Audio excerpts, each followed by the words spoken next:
कि कल मैनू मां दा फोन आया ते मां दी पुत्रा पिंड नू आना कोई नहीं। मैं आख्या मां इस साल तो नहीं, अगले साल जरूर आवांगा, बस तू बिल्कुल घबराना कोई नहीं।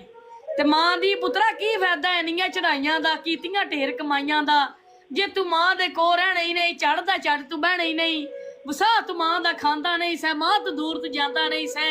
रोटी मां दे हथ दी पसंद सी, किसी होर दे हथ दी तू खांदा नहीं सै, लगदा है मां नू भुल गया है, दुनिया दे रंगां च घुल गया है। अगू पुत्तर आंदा हंजू अपने पूंज नहीं माए, वेख तू अपने पुत दा रोज नहीं माए, सुपने थोड़े वड्डे सी तां ही तां घर छड्डे सी, तू दुआवां करदी रहा कर, तू छावां करदी रहा कर, मैं जल्दी पिंड नू आवांगा, मां मैं तेरा अपना वा, कोई बगाना ते कोई नहीं वाला, मैं क्यों पिंड नू आवना कोई नहीं। ते अगू मां दी हर वार तू लारे ला देना, दिल मेरे नू समझा देना, हंजू अखां दे साफ करा देना, जे इस वार भी तू पिंड ना आया मैं तेनू बुलाना बिल्कुल कोई नहीं, मैनू लगदा हुण तू आना कोई नहीं, मैनू लगदा हुण तू आना कोई नहीं, मैनू लगदा हुण तू आना कोई